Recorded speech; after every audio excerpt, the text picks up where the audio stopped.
Gold trusted gold buyers. మీరు తాకట్టు పెట్టిన బంగారాన్ని విడిపించి ఈ రోజు ఉన్న మార్కెట్ ధరకు కొనబడను.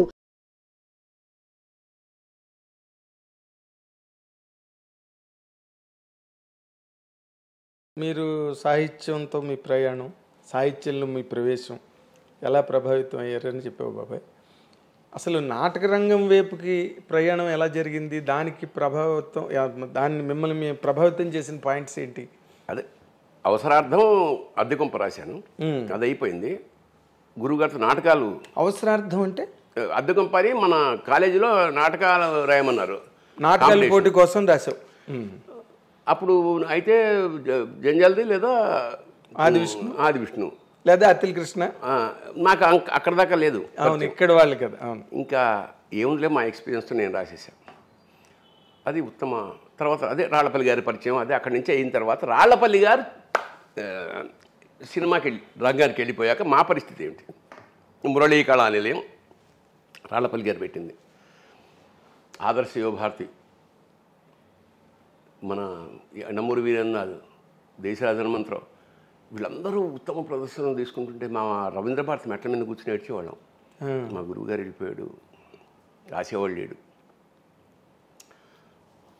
అప్పుడు గంటి బాబ్జీ అని నా ఫ్రెండ్, వాడని నువ్వేదా అయిరా ఇదొకటి ఎమర్జెన్సీ. మేము వేరే రచయితల దగ్గరికి వెళ్ళాం. నాటకం ఏంటి సబ్జెక్టు, ఇది ఎక్కువైపోయింది, ఇది మనమే రాసుకుందామని మొదలెట్టా. ఎమర్జెన్సీ ఒక సెటైర్, పొలిటికల్స్. నాకు పెద్ద పాలిటిక్స్ టచ్ లేదు, అయినా పొలిటికల్ సెటైర్. గార్ధభాండం టైటిల్, అంటే గాడిద గుడ్డు.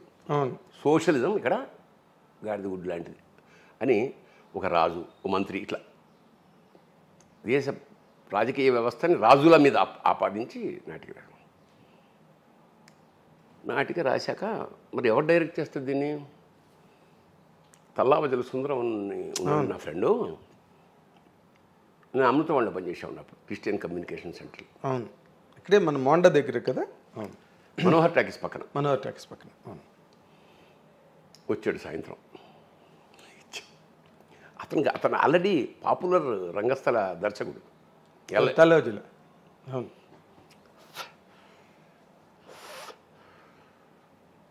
నాటిక ఇది.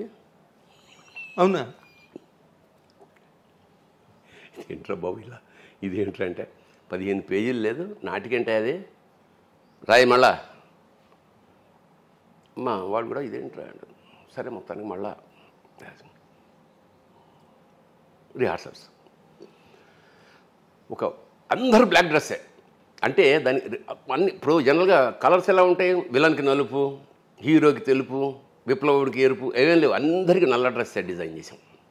ఎందుకంటే సువర్ణాక్షర లిఖిత గత చరిత్రకి భావి ఉషస్సుకి మధ్య వర్తమానపు అంధకారమే గార్ధభాండం. అంధకారం కదా, నల్లటి సూర్యుడు.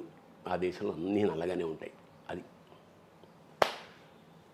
నాటకం ఫస్ట్ ప్రదర్శన. నేను అమచ్యుడు, విలన్. ఖమ్మంపాటి సుబ్రహ్మణ్యం రాజు, సుందరం మేధావి. మేకప్ జరుగుతోంది. దేశరాజన్ మంత్రం మంచి డైరెక్టర్ గారు, మంచి మేకప్ మ్యాన్ కూడా ఆయన. ఓకే. సో మేకప్ వేస్తున్నాడు. మా నాటకం మొదలైంది. అసలు ఓపెనింగ్ షాటే అక్కడ కింద అందరు కూర్చున్నాగా సెటిల్ అవ్వగానే కర్టెన్ ఇలా ఓపెన్ అవుతుంది కదా. ఆల్రెడీ అక్కడ జెండా మంది మయమే, ఏముండవు అక్కడ కూర్చొని జనగణమన అంటే ఆడియన్స్ అందరూ లేచి, సగం మంది లేచి కింద. అసలు అర్థం కాలే వాళ్ళకి. జనగణమనకి లేవాలి, ఇది నాటకంలో జనగణమన, దానికి ఫంక్షన్ జనగణ, ఏం అర్థం కాదు. ఆడియన్స్ ఇలా లేచి కింద కూర్చొని చేసి మొత్తానికి గొల్లుమని నవ్వుకుని, ఆపా జెండా అని. ఎవడరాను, నీది ఒక జాతి, నీకు ఒక జాతీయ జెండా అంటాడు రెండోవాడు. మరి ఈ కన్ఫ్యూషన్. అక్కడి నుంచి అందుకుంది నాటకం. మొత్తం గవర్నమెంట్ మీద సెట్ అయ్యారు. పరిగెత్తుకొచ్చాడు ఎవడో, పరిగెత్తుకొచ్చి దేశరాజ హనుమంతరావు, సార్ ఏంటి సార్ వాళ్ళ నాటకం, అది ఎమర్జెన్సీ పీరియడ్, వాళ్ళేమో పొలిటికల్ సెటైర్ వేసేస్తున్నారు, వీళ్ళని జైల్లో పెట్టేస్తారు సార్ అన్నాడు. నేను వెనకాల ఉన్నా, వింటున్నా. అవునా, మనిషి ఎన్నిసార్లు వస్తాడరా, నాటకం ద్వారా కనుక వీళ్ళని జైల్లో పెడితే అంతకన్నా అదృష్టం ఉంది ఏం వల్ల అన్నాడు. అసలు మామూలు పేలిపోయింది అంత నాటకం, దద్దరిల్లిపోయింది. ఉత్తమ విలన్ నాకు ఆ రోజు నైట్ ఎక్కడో పార్టీ. ఇక ఆ ఊపుతోటి దాదాపు ఒక ఏడాది పాటు ఎక్కడికెళ్తే అక్కడ వీరంగం అనమాట. ఉత్తమ ప్రదర్శన. గార్ధభాండం పిచ్చెక్కిపోయింది. గార్ధభాండం హిట్ అయింది. నేను ముగింపు లేని కదా నాటకాన్ని సినిమాగా రాద్దామని, కానీ నిరుద్యోగం నాకు బీకామ్ చదివాక. నేను చెన్నై వెళ్ళా గురువుగారి ఇంటికి. ఇక నేను ఆయన ఇంట్లో కొడుకులాగే అక్కడే కూర్చునేవాడిని. ఆయన తాగేవాడు కాదు కానీ నాకు 555 సిగరెట్లు తెచ్చేవాడు అప్పట్లో. నాకంతా సరే మొత్తానికి వెళ్ళాను అక్కడికి వెళ్ళి ముగింపు లేని కదా స్క్రిప్ట్ రాసుకుంటుంది. ఈలోగా బరంపురంలో నాటక ప్రదర్శనకి పోటీకి కట్టాం. మరి నేను చెన్నైలో ఉన్నా కదా, నేను మా సుందరం వాళ్ళ టీంకి ఏం చెప్పంటే, సరే మీరు ఇక్కడి నుంచి విజయవాడ వచ్చేయండి, నేను అక్కడ చెన్నై నుంచి ఇక్కడికి వస్తాను, అందరం కలిసి బరంపురం వెళ్దాం. సరే అన్నాడు. కట్ చేస్తే నేను బయలుదేరి విజయవాడ వచ్చాను. అసలు ఏం అప్పట్లో ఈ ఫోన్లకి లేవు కదా, ఆ ట్రైన్లో వెతుక్కోవడమే వెళ్ళి వచ్చారా లేదా అని. మాకు మాడుగుల కృష్ణమోహన్ అని మా శిష్యుడు అనమాట. వాడు రైల్వేలో పనిచేసేవాడు. ఏరా మన వాళ్ళు ఎవరన్నా కలిసారా అంటే, ఎవరు రాలేదన్నా. అవునా, ఇదేంటని మళ్ళీ హైదరాబాద్ వచ్చాను. వస్తే మా వాడు జ్వరం వచ్చి పడుకున్నాడు. సుందరం, ఏంటి సుందరం, మనం పరిషత్ అక్కడికి కడుతుంటే ఒక్కటి రాలేదు, వాళ్ళకి చెప్పలేదు, మనం వాళ్ళు ఏమనుకుంటారంటే, ఏం చేయమంటావా, ఒక్క రిహార్సల్స్ రావట్లేదే అమ్మా. నాకు అక్కడ ఆల్రెడీ బరంపురం రాలేదు, ఇన్ఫామ్ లేదు. వాళ్ళు ఏమిటంటే ఇంత దొంగ వెధవలు వీళ్ళు, ఆదర్శ భారతి వీళ్ళందరూ కలిసి, వాడు ఒకసారి వెళ్ళినప్పుడు వీళ్ళకి కొట్టేస్తాడు, ఇట్లా ఏదో బ్యాడ్ ప్రాపగండా. నాకు అసలు కాలిపోయిందన్నమాట, ఇంత కమిటెడ్గా మనం చేస్తుంటే ఇదా అని.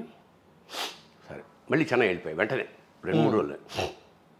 వీళ్ళెవ్వరూ లేకుండా నాటకం రాద్దాం ఓకే అని 3 త్రిమూర్తులు, ఒకడు విష్ణు బ్రహ్మ మహేశ్వర తోటి మొదలెట్టి 3 రావట్లా. కట్ చేసి 2 వేషాలతో చేద్దాం, యోగి జోగి మొదలెట్టి మొత్తానికి 2 వేషాలతో ఏంటే అన్నాడు.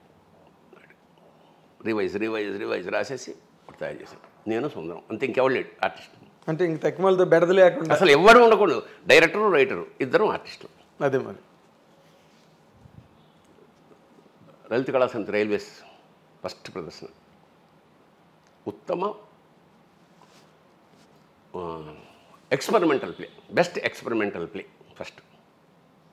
సరే ఏదో గుర్తింపు. నెక్స్ట్ చిలకలూరిపేట తెలుగుదేశం కళా పరిషత్ ఫస్ట్ ఇయర్, ఎన్టీఆర్ పేరు మీద సెకండ్ ప్రొడక్షన్. అక్కడి నుంచి మేము నెక్స్ట్ జిఎస్ఆర్ మూర్తి కళా పరిషత్ విజయవాడ రావాలి. నేను ఆలోచిస్తున్నా, ఏమిటిది ఇట్లాగా ఫస్ట్ టైం ఇది వచ్చింది, 2 సెకండ్ వచ్చింది, ఫస్ట్ రావాలంటే ఏం చేయాలి. అందులో సెంటర్లో వైట్ స్క్రీన్ ఉంటుంది, వెనకాల ఇటు కాషాయం స్క్రీన్ ఉంటుంది, ఇటు గ్రీన్ స్క్రీన్ ఉంటుంది. సెంటర్లో స్కల్ ఉంటుంది, అశోక్ చక్రం ప్లేస్లో సింబాలిక్గా ఇండియాలో జరుగుతున్న దానికి ఒక గ్రాడ్యుయేట్ టోపీ ఉంటుంది, శిథిలమైపోయిన మేధస్సుకి చిహ్నంగా, అంత సింబాలిక్ వే. మేమే తండ్రి కొడుకు, ఆఫీసరు, గుమాస్తా, విప్లవకారుడు, రాజకీయ నాయకుడు, ఇట్లా అన్నీ 2 వేషాలు మేము వేస్తాం కదా. 2 వేషాలు భార్యాభర్త వేషం కూడా ఉంది అందులో. వెనక్కి వెళ్తాం. వెనక్కి వెళ్ళినప్పుడు వెనక్కి వెళ్ళి ఒక 1 2 3 4 శోభనం అయిపోయింది, గర్భంతో వచ్చేస్తాం. అట్లా శోభనం ఎలా చూపించాలి అనేది నాకు ఒక ఐడియా వచ్చింది. ఏం చేసాం, ఇప్పుడు ఇక్కడ స్క్రీన్ ఉంటుంది, అంటే నేను I will show it performance. ఒక్క నిమిషం, ఇది స్క్రీన్, ఇది స్క్రీన్ అన్నప్పుడు దీని వెనకాల ఇటు వచ్చేసాక అబ్బాయి నేను ఇలా బయలుదేరా, నా చెయ్యి, అమ్మాయి ఇలా బయలుదేరి ఇలా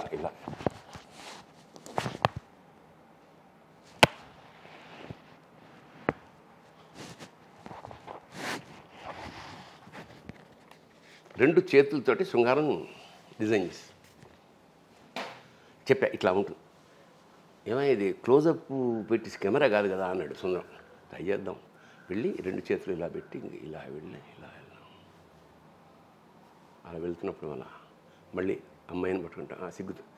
ఇదంతా అసలు థియేటర్ దద్దరిల్లం కాదు, డబ్బులు వేశారు.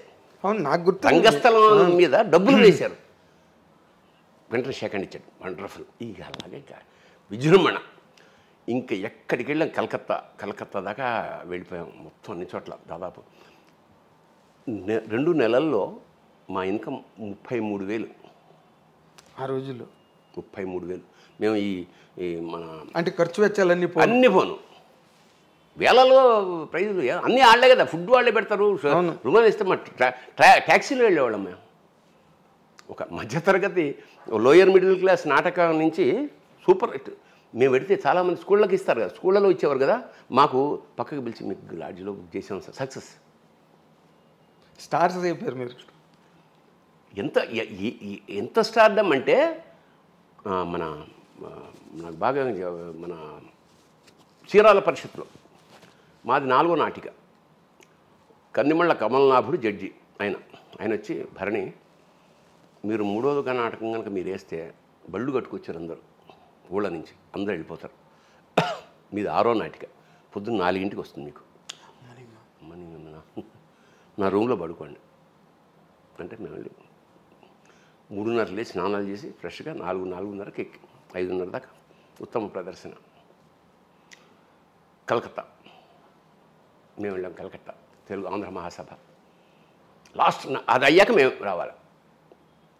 జలగ నాటకం, ఫక్తు కమ్యూనిస్టు ఎర్ర రంగు నాటకం, మొత్తం రెడ్ లైట్లతో అసలు బీభత్సంగా ఆడిస్తున్నారు.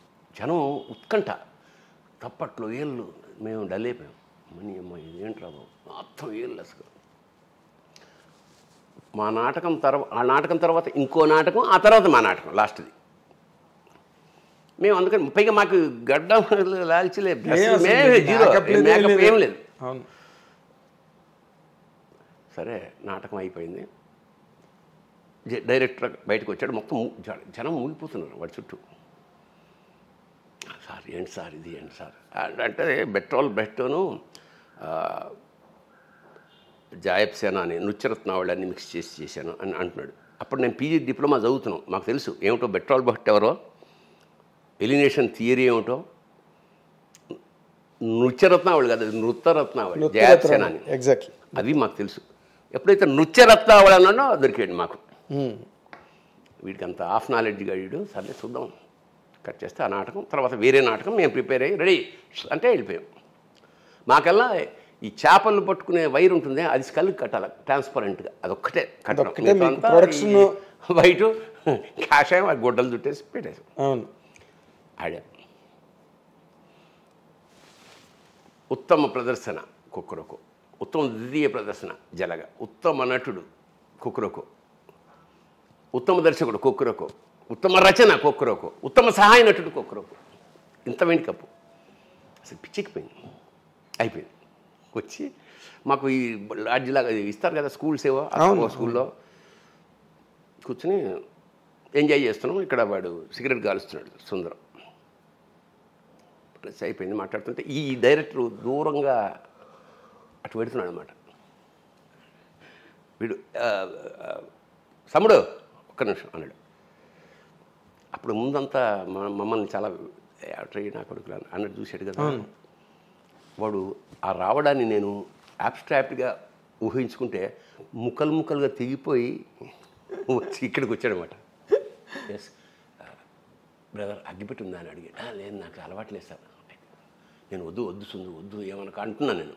వాడు ఏమనలే, అగ్గిపెట్టి ఉందా అన్నాడు. మళ్ళీ ముక్కలన్నీ అతుక్కుంటూ వాడు వెళ్ళిపోయాడు. అట్లా ఒక సంచలనం. ఇక ఇక్కడికి రాగానే మా వాళ్ళందరూ ఏడుపు. మీరే వెళ్తున్నారు, మీరే కొడుతున్నారు, మరి ఏం చేయండి రా, మీరేమో పరిస్థితి లేదు. నేను ఈసారి 11 మందిని పెట్టి గోగ్రహణం, హిమబిందు.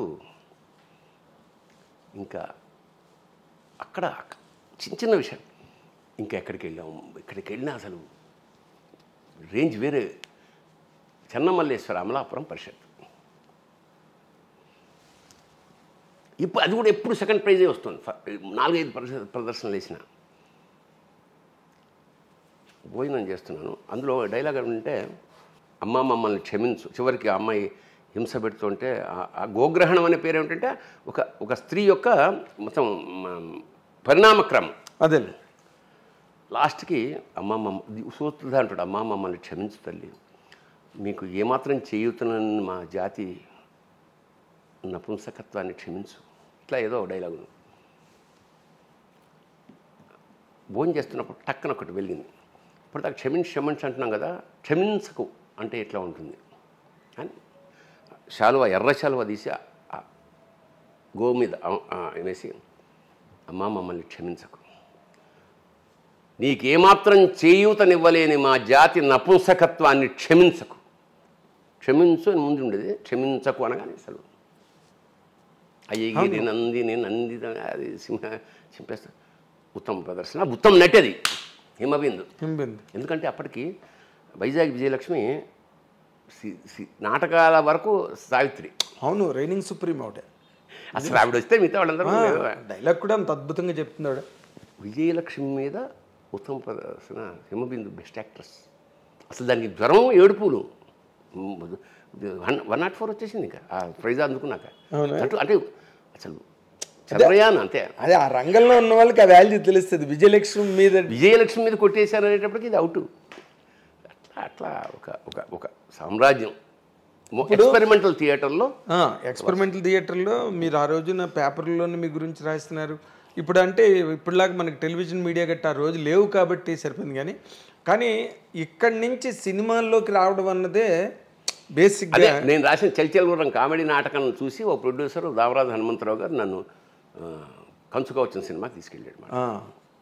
ఆ టైంలోనే మనం కోడంబంగ బ్రిడ్జ్ దగ్గర ఒకసారి కలిసాం. సరే, ఇంత చేస్తే కంచుగా వచ్చామంటే ఎంటర్ ది డ్రాగన్. ఈ ఎంటర్ ది డైలాగ్ ఏదో ఉంటాయి సార్, కొట్టుకోవడమే కదా అన్న. లేదండి సంవత్సరం అది నాకు పైగా నచ్చలా. హిపోక్రసీ, ఈ మాటలు దండం పెడతాను వచ్చేసా. అవును, ఇక్కడ మీరు యథేచ్ఛగా స్వేచ్ఛా ప్రపంచంలో మీకు కావాల్సింది మీరు రాసుకుని, పైగా అక్కడేం కోట్లు పట్ల 5,000 అందులో 3 కొట్టాడు. ఇంకెందుకు అక్కడ వచ్చేసా. మళ్ళా నేను పట్నం పిల్ల పల్లెటూరు చిన్నవాడు మౌళి గారి సినిమా మళ్ళీ వెళ్ళా. మళ్ళా వచ్చేసా. మళ్ళీ వెళ్ళినప్పుడు వంశీ గారిని పరిచయం చేశాడు రాళ్ళపల్లి గారు. అక్కడ ఎట్లా అంటే ఆయన ఇక్కడ ప్రసాద్ ల్యాబ్, వాళ్ళ ఇంటి పక్కన శాలిగ్రామంలో ఉంటే మా ప్రసాద్ ల్యాబ్కి వెళ్ళి ఇలా కిటికీ ఓపెన్ చేస్తే చిన్న మూవీయోలా అని ఉండేవి కదా అప్పట్లో. అవును, గోపమ్మ చేతిలో గోరు ముద్ద వస్తుంది చూసాం. బయటకు వచ్చి టీ తాగుతూ మా శిష్యుడు వంశీ రైటర్ అలాగా అని మాట్లాడాక, ఏమంటే నెక్స్ట్ సినిమాకి నేను దీనికి నెక్స్ట్ సినిమా ఒకటి అనుకుంటున్నా, అందులో కొన్ని సీన్లు మీరు రాసి అని కథ చెప్పాడు. ఇట్లా ఉంటుంది, కామెడీగా రాయాలి మీరు, నేను ఇక్కడే ఉంటాను 1 వీక్ వరకు, మీరు ఎప్పుడైనా రావచ్చు అని చెప్పి పంపించాడు. మనకి విపరీతమైన ఆకలి, ఎట్లా ఇండస్ట్రీకి వెళ్ళాలి, ఊరికి ఆషామాషిగా రాలేదు కదా, మనకి ఇంకేం రావిదే. అంతే, పొద్దున 11 గంటలకు వెళ్ళిన నేను సాయంత్రం కల్లా 7 సీన్లు రాసి తీసుకొచ్చేసాడు. ఆయన టైంకి బయటకు వచ్చే టైంకి నేను రెడీగా ఉన్నాను. ఏమన్నా డౌట్స్ అన్నాడు. లేదు సార్ రాసేసారా అప్పుడే అయితే విపరీతంగా నవ్వాడు. నాకు దొరికేశాడు రైటర్, నెక్స్ట్ సినిమా మీరే అన్నాడు.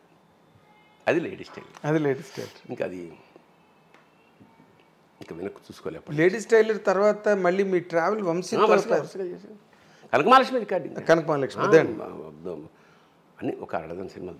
లాయర్ సుహాసిని. అవును, అంటే మీరు లింగబాబు లవ్ స్టోరీ అదే మన స్రవంతి రవికిషోర్. అవును, ఇప్పుడు మన చెట్టు కింద ప్లేటర్లో పాత సామాన్లు కొంటాం. పాత సామాన్లు కొంటాం.